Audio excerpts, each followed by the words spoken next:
what do you think is the belief that holds most people back in the world? Their belief in themselves. I mean, Their lack of belief, or the lack of belief in themselves. I mean, for you to truly believe in possibility, a new possibility, you better believe in yourself. And if you're going to believe in yourself, if you believe in yourself, you got to believe in a new possibility. You can't do one without the other. So again, going from the old self to the new self and changing that belief, you come up against that belief that says you can't, it's too hard, you'll never change, nobody else has done this, whatever it is, right? I've heard you say that your personal or your personality is your personal reality. Right. I think that's what you've said.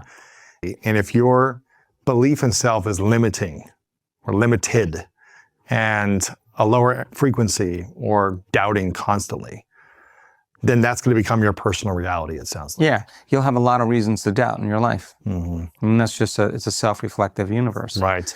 It's not just doing it with your eyes closed.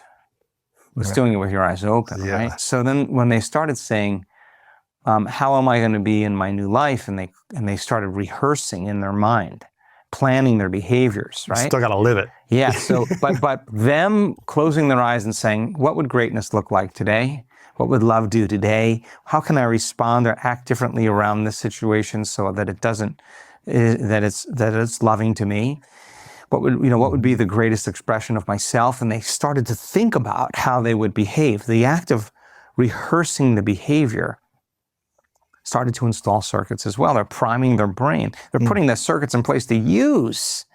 And if you keep doing it, it gets easier to behave that way. And then keep feeling the emotion, right, of their future, and stop feeling the other emotion, you're making different chemistry. Right. And if you're truly feeling the emotion and having the intention to behave that way, and having the intention to think that way, the stronger the emotion you feel, the more you remember to behave that way, the more you remember to think that way. And if you can memorize that emotion, the body's so objective that it believes it's living in a new environment. It doesn't know the difference between the real life experience that's creating the emotion the person's creating by thought alone.